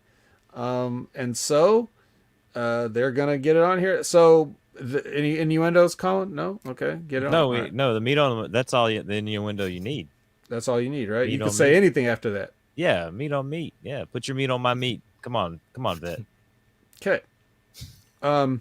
Buckshot Kid, I'm getting to that. Hold on. So another thing I like about Moose is like during the intro, usually when they do the championship intros, people are like doing their pose and, whatever, they get their shit in the little intro. If you watch Moose while he's being announced as the champion and everything, all he's doing is standing there like with his eyes looking back and forth between the two guys, like wary that they're going to try to do something. So he's not doing even though this is even though these two guys, one of these guys really wants to kill me and the other guy doesn't care if he kills me, I'm just going to turn my back and do my pose still, So Really good character stuff by Moose to just stay in the moment and be like, I'm just gonna watch you guys. And then again, we have another good match. I don't like triple threat matches. You know that. So you know what it means for me to say that I thought that this match was pretty good. Especially I like the finish. I could have done without all the reminders of how everything is legal, but other than that, pretty good. At one point, kind of off camera, the camera wasn't able to see it, but they were going to do some spot, I guess, where Moose was going to do something to Cardona outside the ring, and you could hear him say, Chelsea's like going after him, and you could hear him say, fuck you. And she's like, no, fuck you, and then jumps on him and then gets a big pop or whatever. But oddly enough, the camera was back by the ring almost, like, right, Brandon? Like, what was this spot all about here? I don't know. Impact's always had the bad production problems. Not catching shit. Well, they gave Lady Frost her little snowflake border. They can. I'll be winners. Okay. All right. Well, it was obviously Moose that she said "fuck you" to. So, yeah. So she did get involved, and then she figured into the finish too, where they almost did the thing where Moose tried to bait Zach into hitting her with the chair again, and then he, he pulls up short, and then ends up doing the thing that they did. I forget exactly how it went, but it was pretty good. It was a good creative finish that paid off the story. Right. So yeah, obviously, this was not the main event, but it was main event worthy. It was also kind of short. So taking a cue from day one where they had like a 5-minute fucking main event match, but with that many, when you got 3 giant guys going at each other, you don't expect it to go 20 minutes. It probably shouldn't. No one should be able to survive that. So I like the shorter multi-man matches if we're going to do that. Yeah, that's all I got to say. Anything else to add? Great match, and Moose keeps trucking along. Moose. That's all I want to add. Moose. Only thing is, where does Morrissey go from here? Well, he's alone, so it doesn't matter where he goes. There just better not be people there. Enzo's coming. Enzo's coming. I thought Enzo was coming to Azteca. Yes. MLW Azteca. We'll right? talk about that towards the end of the show. I can't wait for that. You don't have to wait. It's already out. I know. So, I'm excited. all right. Well, main event time. Texas Death. Right here in Texas. The ladies, somebody's going to die here. It's great. We've advertised it as hard to kill, but not impossible to kill. Someone's gonna fucking die. I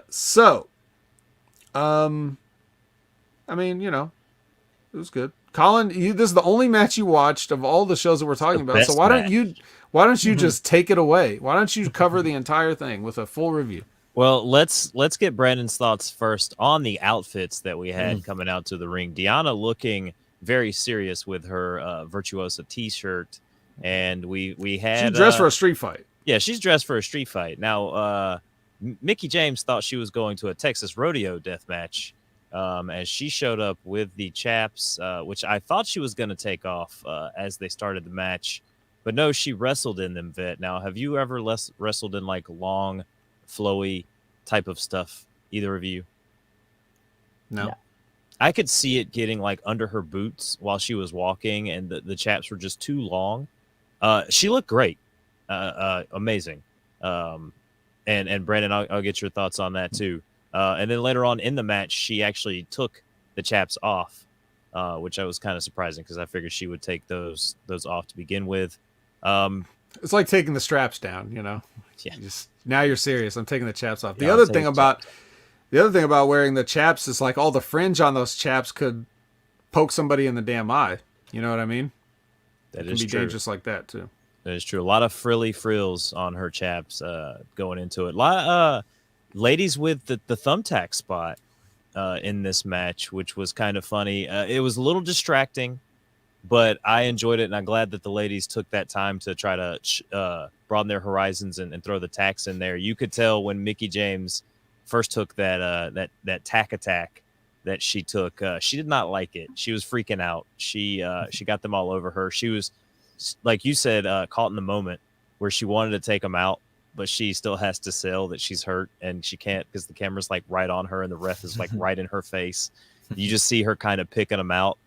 And then they kept accidentally falling into the tacks. Like they would fall face first and hands first into the tacks and then like sell it ridiculously because it really fucking hurts. So like I don't get why, and it's almost like they forgot because they had the table in the corner spot like they do in all hardcore matches, right? So the table was in the corner, so you can't really work over there because there's a broken table. And then they did the thumbtacks on the other side, but not in the corner. They did it more so in the like middle-ish corner, in the opposite corner from the table. So they were everywhere. And poor Matthew Raywalt had to take a shot from the guitar. There was a hardcore country lacquered, hear me when I say this, lacquered guitar under the ring, which he took full force with his head, and it did not break whatsoever, thanks to the lacquer of hardcore country on the back of that. Jeez. So there were spots in this match where they took away from each other because the girls were slow to work. They were timing their spots. Like even when she pulled the guitar out, you can see her having to like put it in the ring to set up the spot for later. Like she kind of put it on the apron and slid it in the ring, and then they did some other things. Overall, it was a really fun and exciting match. That part right there was especially dumb. Yeah. Because Mickey pulls the guitar out from under the ring and then just walks backwards until she gets hit. Like, yeah, I've got a guitar. Are you going to hit me? Are you going to hit me? Are you going to hit me? Like, I'm not going to look at you. Why would I do that? Why would I look at you in a fight? Who would do that? Who would do woman who came to my farm to kill me. Like, why would I look at you during a fight? Well, who would do that? Who would do such a stupid thing in a wrestling match? All right, looking at your opponent. What are you thinking? Yeah. But Vet, I'm not done yet. I'm not. There's more. Just saying. Can you believe it? I can. There's more to this match, but we're not going to get to that. We're just going to go straight to the finish where Mickey James DDTs Deonna Purrazzo. But again, with the tacks all over the ring, you can tell she kind of like sells the DDT just a little bit to move out of the way of the tacks as she plants Deonna on the mat for the 1, 2, 3. And it looked very awkward. Everybody was saying that Mickey James has a terrible DDT, but this one was particularly terrible because she was trying to protect her dance partner from a face full of attacks. Nah, fuck it. Just do it. Just do it. You brought the tax in there. Nobody asked you to do that. I give the match 5 tacks. 5 tacks? 5 tacks. 5 tacks out of 1,000? You know how to work a DDT. Yeah. You're not really putting your face into the mat. Although, I maybe these girls don't know how to work. Just ask Matthew there with his fucking concussion from that guitar. Why the hell was that guitar not gimmicked? Oh my gosh, that was so bad. And Deonna taking unprotected chair shots to the head. Yeah. Yeah. I mean, that's fine. Though the first one she took, the Mickey James looked like she pulled it, or it was one of those padded chairs because it had a very we've all padded chair's worse. That adds weight. Well, no, but we've all heard what these chairs sound like when you hit someone on the back, right? She hit her the first time and it didn't have that ring to it. Like she just kind of walked over and there was like, eh.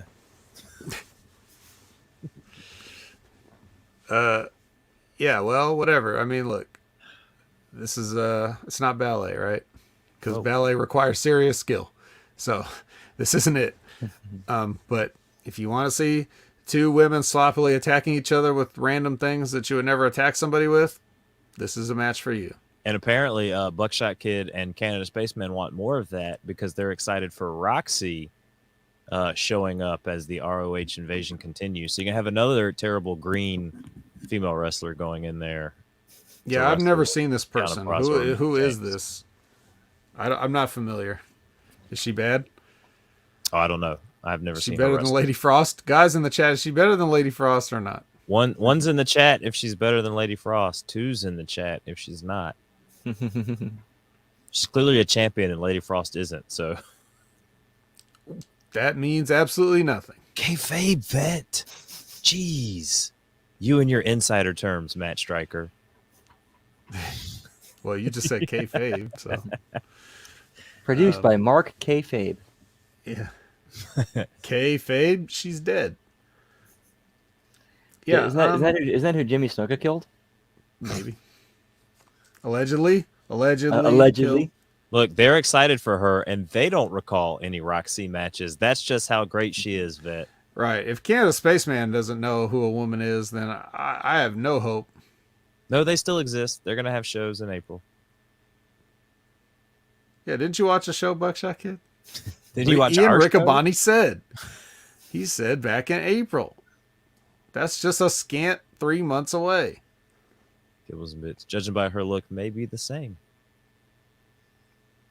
Well, yeah, she came out of nowhere and is a Ring of Honor champion somehow. But, I mean, that is kind of a low bar, I think. They usually hand it to some Japanese woman to hold because their girls aren't good enough. Like Mandy Leon or whatever. Did he say what April? That's right. It could be 2023, 2024. We're not sure. 2030. 2030. Right. Just some April. I guess that's true. I guess that's all he... I guess I just inferred that he meant this April, but I could be wrong. Anyway, Mickey ends up getting that win, right? And that's it. The end of the show. No extra surprise. No Roxy run-in. No Ring of Honor invasion. It basically just goes off the air with her celebrating, as far as I remember. So, that was the Hard to Kill, gentlemen. I thought this was probably the best thing I've watched from Impact since we've started. And they had some good matches. Of course, they had some bullshit in there, but it seems like they're mitigating the bullshit a little bit more. Maybe to hopefully, maybe I'm just being too hopeful and reading too much into things, but maybe they're weaning people off the bullshit and just try to get back to just some more normal wrestling.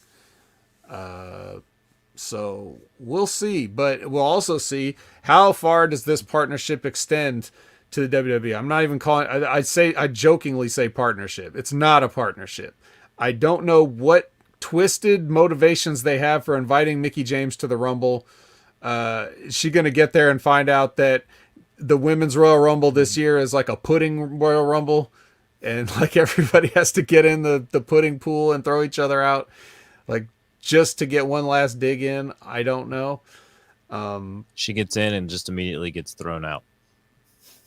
But I also seen, like, if you noticed, which you didn't because both of you guys actually have real other pressing business to attend to, but on SmackDown, they were going over some of the people in the Women's Royal Rumble, and they just flat out said a bunch of people that would have been surprises at the time, even though none of them were, like, amazing surprises. Mickie James was probably the most shocking surprise. But, like, they're just basically saying, oh, yeah, you don't know, the Bellas are coming back. Oh, yeah, Summer Rae's coming back. Oh, yeah, Kelly's coming back. All these people, like, the surprise entrance, they're just blowing all their surprise entrance out. Yeah, that's what you save for the Rumble. Yeah. So what is the motivation for doing that? Is this because you really think that by telling people that Summer Rae is going to be at the Royal Rumble, you're going to get more people to sign up for Peacock? Or do you have, as Elizabeth said, they named like 19 of the 30 women. Does that mean you have 11 better surprises than this that you're saving? Like, are you going to have, because we know the WWE doesn't have the roster to pull off a Women's Rumble. They released everybody. So now you really are going to have to, the Mickie James thing is basically a necessity at this point. We just need somebody that spent so long here, we don't have to explain everything to them. You know what I mean? Like they know who everybody is and where to go and what to do and all this stuff. That'll save us some time. So yeah, I don't know. Money on Gail Kim showing up and just jumping out of the ring as soon as she gets in. That'd be good, right? She's like, excuse me, guys, I have Impact matters to attend to. Dixie Carter. Ooh, Dixie Carter in the Rumble. She's the only woman to ever go through a table before she took a out of the ring shit can bump. Or a bump. Yeah, period, right? So, yeah, I don't know. We'll see.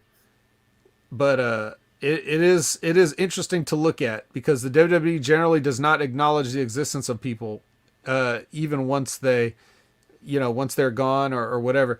I even thought that the reason that Shotzi's been off of TV is because every time they release one of her friends or one of the people she likes, she just has a nice social media post to say about them.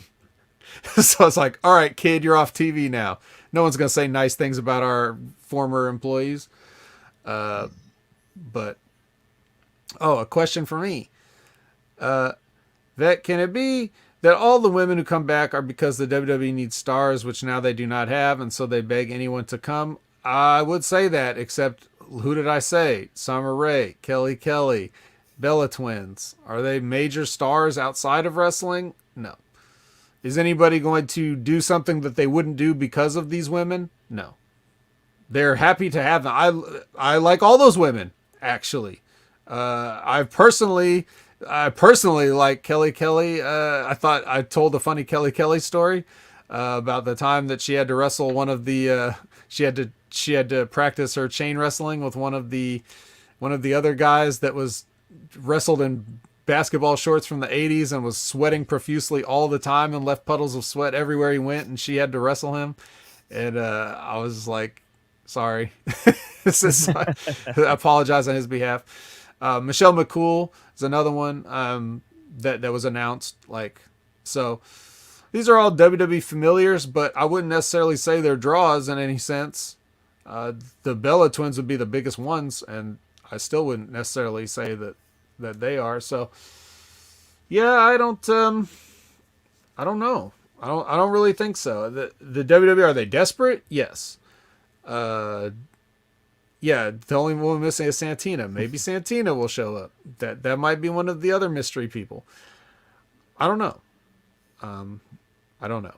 I don't have answers for you guys, but it does make it more intriguing, not just from a standpoint of the fans, but also just a standpoint of like the people like us who are like, what are they really doing? We want to see these behind the scenes machinations that they pull off, and what are they going to do to these women here in this Rumble? So,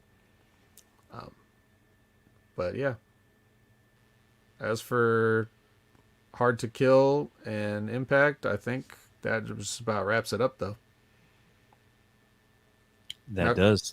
Colin, you said something you wanted to talk about even more after, right? Well, MLW Azteca, I am so excited that Dario Cueto has found a way to bring the temple back to life and fulfill our lives with more temple and kayfabe wrestling. Like, it's everything I loved about Lucha Underground, and it's back. And I'm going to have to go check out that first episode. Yeah, you're going to have to. Are any of you, no one else is excited about this as I am? I have not watched MLW in months. Oh, well, okay. Well, Buckshot wants to know about the F-bombs. We talked about the F-bombs. Did we talk about the F-bombs? Yeah, we did with Did you leave the room? Did you go to get a snack or go to the bathroom or something? What do you know about some F-bombs I don't know about? What F-bombs? If you're not talking about Moose and Chelsea, I don't know what you're talking about. So. Well, I guess that's it for the show, ladies and gentlemen. Brandon, you let everybody know where they can find you at, sir. Put everything over. Yep, you can find me at all the places, mainly on my Twitch channel at Miss Tia the Transarchist. Mainly playing WoW Burning Crusade Classic. Been doing some raids of some of the classic dungeons, having a good time just hanging out there. So just hit that follow and stay tuned when we're live. And Vet, where can they find you at, sir? Well, you can definitely find me on lots of Hameen Media Group programming, including this show right here, but also the Next Level Wrestling review with Big Ray Hernandez. We had a nice New Year's Evil review, and we talked about did a Cobra Kai review. Colin, did you watch Cobra Kai? Probably not. You probably No, I don't watch Cobra Kai. Did you watch any of it ever in the history of time? Not one episode? No. Okay. No, what about you, Brandon? You watch? I never watched any of it. I need to, though. But as much Do you as I need love the to? Karate Kid, Do you? I'm very surprised. What about it? I like the Karate Kid, so I'm very surprised I haven't watched it yet. Okay, well, if you like the Karate Kid, maybe don't watch it. Oh, really? It's one of those childhood, It's gonna ruin know, it for me. tragedy when they go back and revisit things. I mean, I guess they already did that though, because they had the female Karate Kid, and then they had the one with Will Smith. the one with Will Smith's kid. They ruined that one too. Oh wait, yeah, it's Will Smith's kid and Jackie Chan, right? Jackie Chan, yeah, they shit all over it. Shit all over Mr. Miyagi. It's not very nice. Yeah, I definitely don't recommend that. That never really happened. At least the next Karate Kid was in line with the original Karate Kid movies.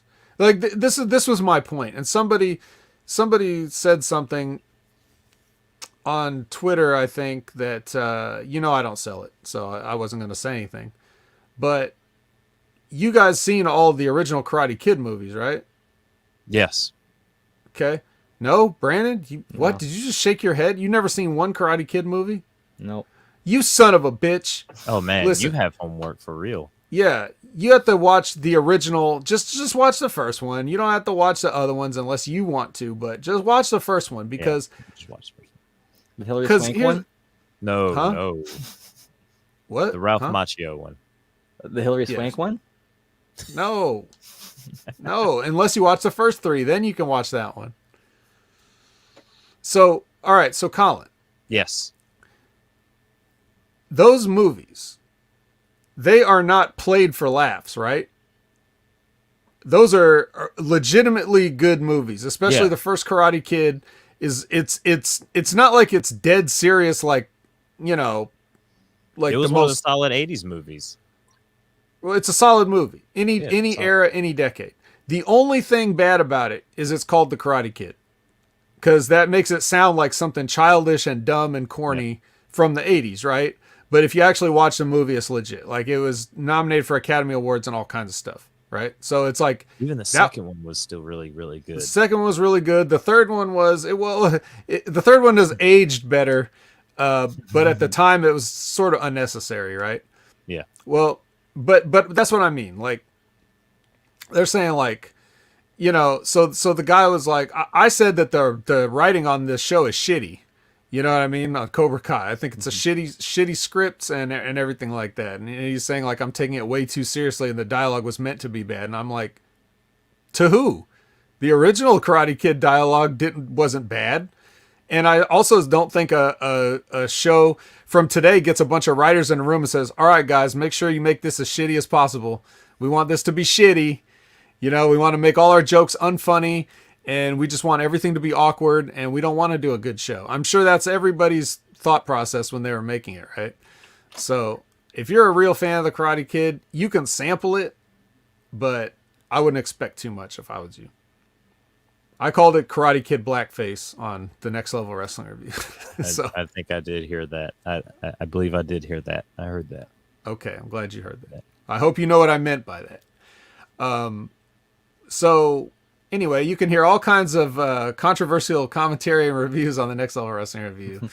Mostly from and- Big Ray Hernandez. Not Mostly Vivek. from Big Ray Hernandez. Yeah, his controversy was that he liked it, and so then yeah, that's pretty much it. And it's Hammy season, and speaking of awards, and I'd just like to remind everybody to vote for your favorite Hammy Media Group personalities in all the right categories.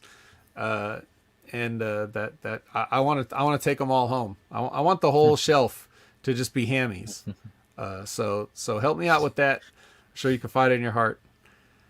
I will campaign for you to win all of the hammies if you get a shelf just like Brandon's and have it behind you with all of the hammies on it And all the I'll books just- on DVD. and all Yeah. the DVDs on books. I'll just build one right here. Build a shelf right on my wall hanging. And we'll do that. Canada Spaceman has no idea how to vote. He's Well, how do Canadian. we- I don't think they vote. Not anymore. Well, but he can vote for these. He can vote for the hammies. That's true. Yeah, I where's the hammy voting? I think they're doing. I don't know. I don't think it's opened up yet. They said it would be open on the 5th. Is it open? They said it would be. I don't know if it's open. Hang on. Let me. Do You were all some supposed here. to. You were all supposed to watch Wrestle Kingdom on the 5th, night 2, and then go vote for me. I told you guys to do that.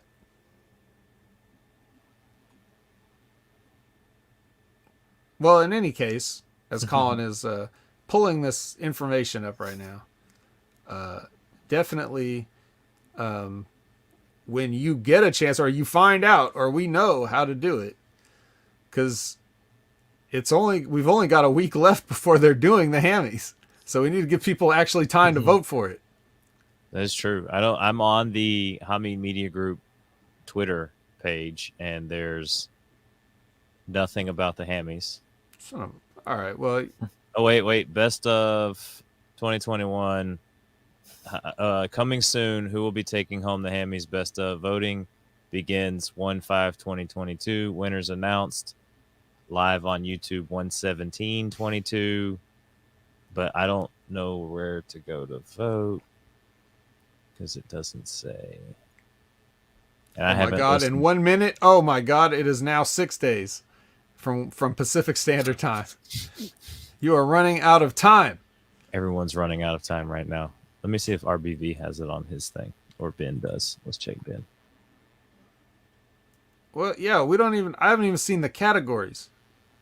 It's on the tweet that I just read. It had the categories, but I don't see anything on the. Well, you're gonna have to write in your vote. Go find this tweet. Colin, post this tweet in this chat right now. Then all of you go and write in your votes in the comments and make sure they're for me. Make sure you spell my name right. VET. Should be pretty simple. Not VSK. No, VET. not VSK. Do it. Put in VSK. Okay, yeah, I don't see anything on Ben's Twitter either. Damn. Candace Basis says, I think RBV is supposed to be setting up, but he is sick right now. There is no sick. You don't need to be healthy to make a post. Oh, that's right. Yeah, I think he's right. I think so I've been putting the bots in timeout the whole entire time, and it's only seemed to have spawned more bots.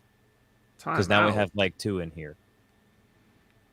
Vet Permanent gets the ban. Lifetime award. Perma ban. Do you win the Lifetime Achievement Award? If it's there, write it in. Liz says psychic. No, voting. this dead people cannot vote. This is not U.S. elections. Hey, I'm not going to discriminate against a dead person. If they want to vote for me, Yeah, totally. I'll take those votes. yeah. Yeah. Yeah, the dead can vote. The people that are dead serious about Hami Media Group content and And channelattitude.com. that's right. While you're all listening to the Impact Attack, and I have a minute 30 seconds left that I'm trying to load up something, and it's taking forever because it wasn't the file that I thought it was, but I'm still going to play it anyways. Let's see. Let's go back to the chat. Elizabeth, I thought it was because you said vote. They got called in. How about non-Americans? Hey, if you live in New York City, yes, you can. Yes. Canada Spaceman says the vet for Hallmark Hall of Fame for Best Dramatic Voice. I think Big Ray might take that category there. 100%. But give it to me anyway. Yeah. Yeah, we need these hammies to line his shelf that he's going to put behind him. Yeah. He's going to take down the One Piece flag and have a wall of hammies. Yeah, man. Come on. But in all seriousness, you vote for who you guys really think deserves it. If you think Pizza Boy over here, because he's on the A show, Don't talk to Brandon like that. talking to you. If you think Pizza Boy is worthy, he does do a fantastic job on the A show. Yes, that you can find each and every week, Tuesday, 7:30 p.m. Eastern Standard Time, over at twitch.tv/The A Show, as well as over on YouTube. Follow us on Twitter @_The A Show, and you can follow me on Twitter @Colin Wysong. You can follow me on Facebook @Colin Wysong. You can follow me on Instagram @Colin Wysong, and you soon can be following me right about here.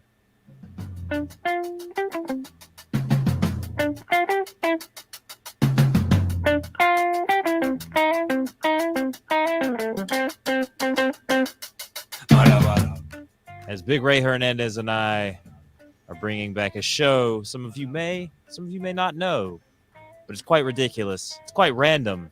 It's the Ridiculously Random Podcast, and it will be here on the Hobby Media Group YouTube channel, possibly. We may have our own YouTube channel, but it will be on the affiliate page, the affiliate Podbean channel that we have, as well as the PW Hustle and anywhere else that we can shill this wonderful podcast that is ridiculous. It is random.